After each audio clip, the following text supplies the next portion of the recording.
CM Revanth రెడ్డికి కొన్ని సూటిగా ప్రశ్నలు అడుగుతున్నా. నువ్వు గుండె మీద చెయ్యేసి చెప్పు, నువ్వు అల్లు అర్జున్ని అరెస్ట్ చేయించలేదా? ఒక ముఖ్యమంత్రిగా, ఒక హోమ్ మినిస్టర్గా నీ పాపం పండిపోయింది. నువ్వే అందరి ఫోన్లు ట్యాప్ చేస్తున్నావు అనుకుంటున్నావు. నీ ఫోన్లు ట్యాప్ అవుతున్నాయని తెలీదా? దేవుడికి ఏదైనా నువ్వు దాచగలవా? హైకోర్టు బెయిల్ ఇచ్చిన తరువాత కూడా ఆయన్ని రాత్రంతా జైల్లో పెట్టడానికి కారణం ఏంటి? ఆయనకు వచ్చిన 1100 కోట్లలో నీకు వాటా కొంత ఇవ్వలేదనా? క్వశ్చన్ నెంబర్ 1 ఆర్టికల్ 19 ప్రకారం. లేదా మీ గురువు గారు ఆ పవన్ కళ్యాణ్ వాళ్ళు చెప్పించి అరెస్టు చేయించి మీ కంట్రోల్లో ఆయన తీసుకుందామనా? నెంబర్ 2. నెంబర్ 3, ఆయన నీ పేరు మర్చిపోయాడనా సక్సెస్ మీటింగ్లో? ఎవరు సీఎం? 4, వైసీపీ అభ్యర్థి మీకు వ్యతిరేకమైన ఎమ్మెల్యేకు ఆంధ్రాలో ఓపెన్గా సపోర్ట్ చేసినందుక? చాలా ప్రశ్నలు ఉన్నాయి. ప్రజలకు అర్థం అవ్వాలని నేను ఈ విధంగా మాట్లాడుతున్నాను. నువ్వు గ్లోబల్ పీస్ సమ్మిట్ పెడతానని వీడియో ఇచ్చి జనవరి 29ని, డిసెంబర్ 3ని, 10ని, 29ని, ఫిబ్రవరి 10ని, మరలా సెప్టెంబర్ 30ని మాట ఇచ్చి మాట తప్పినప్పుడు దేవుని ఉగ్రత రేవంత్ నీ మీద రాలేదా? సమ్మిట్ ద్వారా రాష్ట్రంలో 100 కంపెనీలు, 1000 కోట్లు, లక్షల ఉద్యోగాలు వస్తాయని నీకు తెలిసి నువ్వు ఒప్పుకున్నావు కదా. నవంబర్ 23 లాస్ ఏంజలస్ సమిట్లో 198 మంది world leaders, royal families, producers, directors, billionaires, CEOs కంపెనీకి నిన్ను సమిట్కి పిలిస్తే అక్టోబర్ 2 ఇక్కడ పెట్టలేదు, నవంబర్ 23 సమిట్కి అక్కడికి రాలేదు. కళ్ళు నెత్తికి వచ్చినందువల్లే కదా. అంటే నువ్వు ఏమనుకుంటున్నావు? దేవుడికి కళ్ళు లేవు అనుకుంటున్నావా? లేదా నువ్వు ముఖ్యమంత్రి అయి చట్టం నా చేతిలో ఉందని? అసలు అల్లు అర్జున్ని అరెస్టు చేయడానికి చట్టానికి విరుద్ధం. అందుకనే నిన్న నా జీవితంలో నాంపల్లి కోర్టుకి నేను వెళ్ళలేదు. ఆర్గ్యుమెంట్ చేయడానికి సుప్రీంకోర్టుకు వెళ్ళాను, ఏపీ హైకోర్టుకి వెళ్ళాను, తెలంగాణ హైకోర్టుకి వెళ్ళాను. దాదాపు 23 ఆర్డర్లు తీసుకొచ్చాను. ప్రత్యేక హోదాకి డైరెక్షన్ తీసుకొచ్చాను. ఏపీలో స్టీల్ ప్లాంట్ అమ్ముకుంటా 5 ఆర్డర్లు తీసుకొచ్చాను. ఎలక్షన్ కమిషన్కు విరుద్ధంగా 5 ఆర్డర్స్ తీసుకొచ్చాను. నువ్వు హైడ్రా పేరున 482 బిల్డింగులు కూల్చకుండా మరొకసారి నోటీసులు ఇవ్వకుండా, డ్యూ ప్రాసెస్ లేకుండా మేము కూల్చమని నువ్వే, నీ గవర్నమెంట్ ఒప్పుకుంది. నువ్వు చేస్తున్న తప్పులు. కేసీఆర్ గారు 12 మంది ఎమ్మెల్యేలని కాంగ్రెస్ నుంచి చేర్చుకున్నప్పుడు నువ్వు తిట్టుపోసేవే నీ కాంగ్రెస్ నేతలందరూ. మరి అదే విధంగా నువ్వు 10 మంది బీఆర్ఎస్ ఎమ్మెల్యేలు చేర్చుకోవడం 10th షెడ్యూల్కి వ్యతిరేకం కాదా?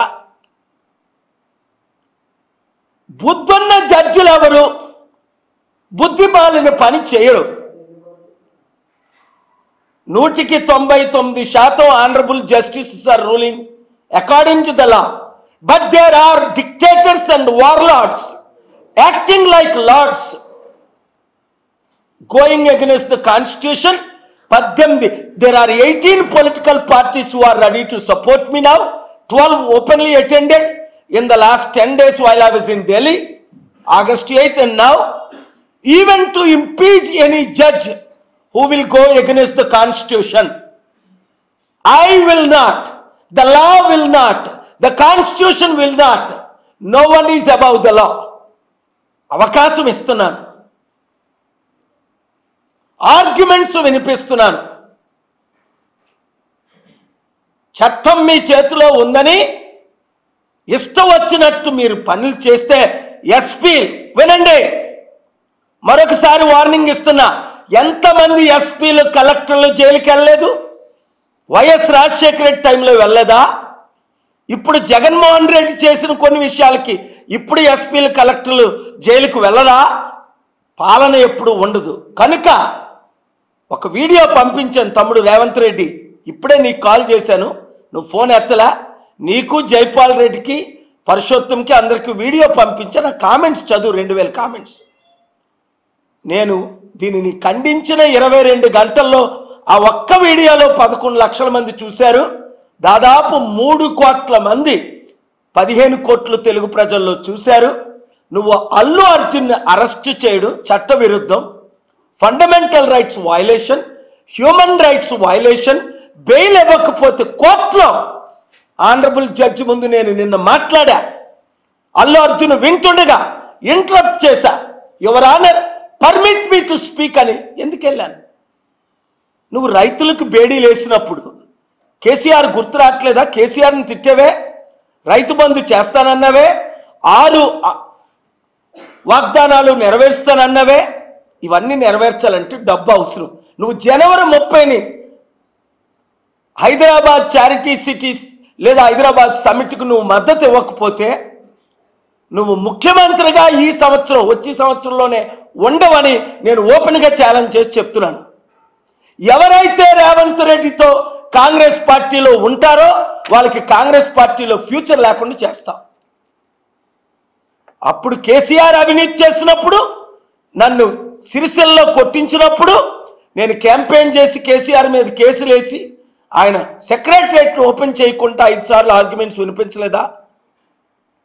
అర్థం చేసుకో, మనసు మార్చుకో. ఇప్పుడైనా బాహ్యంగా ఎందుకు చెప్తున్నాను? నువ్వు ఫోన్ చేస్తే నువ్వు ఫోన్ ఎత్తలేదు కనుక. నువ్వు అల్లు అర్జున్ని అరెస్టు చేయించావా లేదా? గుండె మీద దేవుడు ఉన్నాడు, కళ్ళు మూసుకొని ప్రార్థన చేసి మారు మనసు పొందు. ఇప్పుడైనా అల్లు అర్జున్కి బాహ్యంగా కాల్ చేసి క్షమాపణ చెప్పు. నువ్వే హోమ్ మినిస్టర్వి, నువ్వే సీఎంవి. నువ్వు చెప్తేనే మీ పీపీ సైలెంట్గా ఉన్నాడా లేదా? నువ్వు చెప్తేనే ఆయన్ని జైల్లో పెట్టారా లేదా? దీని కొరకు కేసేసి సిబిఐ ఎంక్వైరీ చేయించమంటావా? నీ ఫోన్ రికార్డ్స్ లాగమంటావా? పెట్టుకోవద్దు, ఈ రూట్లో వెళ్ళొద్దు. ఒక ప్రపంచ శాంతి దూతగా, ఒక అన్నగా చెప్తున్నాను. నన్ను అరెస్ట్ చేశారు ఇల్లీగల్గా. ఎవరు చేయించారు? 2012 మే 21 సోనియా గాంధీ. ఎవరి ద్వారా చేయించింది? సీఎం కిరణ్ కుమార్ రెడ్డి ద్వారా. ఎందుకు చేశారు? ఒకే ఒక కారణం, వాళ్ళ అవినీతిని ఎత్తి చూపించానని. రేణుకా చౌదరితో చెప్పి అహ్మద్ పటేల్ని వారింటికి పంపించి 9 గంటల మీటింగ్ పెట్టి నేను కాంప్రమైజ్ అవనందుకు నన్ను అరెస్ట్ చేశారు. ప్రపంచ లీడర్ని నన్నే చేసినప్పుడు ఒక యాక్టర్ అల్లు అర్జున్ చేయడం మీకు విశేషమా? మరి మోహన్ బాబు టీవీ రిపోర్టర్ మీద దాడి చేసి చిదగొట్టి ప్లాస్టిక్ సర్జరీ అయినంతగా క్షమాపణ చెప్పని మోహన్ బాబుని నువ్వు అరెస్ట్ చేయించగలిగావా? ఓహో అన్నా కదా స్టేట్మెంట్స్. కమ్మోలు అమ్మోళ్ళు లాంటోళ్ళు దేవుళ్ళని కులాల మధ్య చిచ్చు పెట్టొద్దు. నేను ఒక బీసీగా మాట్లాడుతున్నాను, దేవుడు జనగా. నీతి నిజాయితీ ఉన్న ప్రతి మీడియా, అందుకే ఒక సోషల్ మీడియా ఒక ఆర్టికల్ వేస్తే నేను చెప్పింది పెడితే 11 లక్షల మంది వాచ్ చేశారు. రెగ్యులర్ మీడియా ఇప్పోతే సోషల్ మీడియా ఉంది. న్యాయం చేయండి. ఇప్పుడైనా తమ్ముడు రేవంత్ రెడ్డి, నువ్వు రైతుని హ్యాండ్ కప్ చేసి ఇడ్చుకెళ్ళవే, నీ పాపం పండింది. నువ్వు సమిట్ పెట్టనన్నావే, నీ పాపం పండింది. ఇప్పుడు అల్లు అర్జున్ అరెస్ట్ చేయించవే, నీ పాపం పండింది. కోట్ల మంది అభిమానులు ఉన్న అల్లు అర్జున్తో నువ్వు పెట్టుకుంటావా? ఆయన ఏమైనా చంపించాడా? యాక్సిడెంట్ అయింది. మరి చంద్రబాబు నాయుడు పుష్కరాల్లో 23 స్టంట్ చేసినప్పుడు 2019లో 23 చనిపోయారు. ఆయన అరెస్ట్ చేశారా పోలీసులు? 2022 కందుకూరులో 8 మంది చనిపోయినప్పుడు అరెస్ట్ చేశారా ఆయన ర్యాలీలో? మరలా పర్మిషన్ ఇచ్చి గుంటూరులో 2023 జనవరిలో 3 చనిపోయినప్పుడు గుంటూరులో ఆయన అరెస్ట్ చేశారా? మీ పొలిటికల్ ర్యాలీస్లో ఇప్పుడు నేను 2200 మీటింగులు పెట్టాను, శాంతి సభలు. నైజీరియాలో పెద్ద మీటింగు 70 లక్షలు, అమెరికా వాషింగ్టన్ డీసీలో 17 లక్షలు, Hyderabad parade ground, Gymkhana grounds, ఈ గ్రౌండ్స్ అన్ని నిండిపోయినప్పుడు 10-20 లక్షలు, బెంగళూరులో, చెన్నైలో. ఒక్కరు చనిపోలేదే 2200 మీటింగ్స్లో. మేము డిసిప్లిన్గా స్పిరిచువల్గా పెడతాం. ఆ తల్లి చనిపోయింది, చాలా విచారం. వెంటనే అల్లు అర్జున్ 25 లక్షల రూపాయలు అనౌన్స్ చేశాడు. నేను ఈరోజే చెప్తున్నాను అల్లు అర్జున్కి, కనీసం ఆ కుటుంబానికి ₹1 కోటి ఇవ్వమని. ఇవ్వగలిగితే 5 కోట్లు. దేవుడు నీకు 1000 కోట్లు ఇచ్చాడు, ఇంకో 10,000 కోట్లు ఇస్తాడు. దేవుడు నేను దీవిస్తాడు. ఆ కుటుంబానికి ₹1 కోటి 5 కోట్లు చెల్లించు. ఎందుకంటే బిడ్డ అనాథి అయిపోయాడు, హాస్పిటల్లో ఉన్నాడు. కానీ నీకు మంచి రోజులు వచ్చే అల్లు అర్జున్, దేవుడు నీతో ఉన్నాడు, నేను నీతో ఉన్నాను.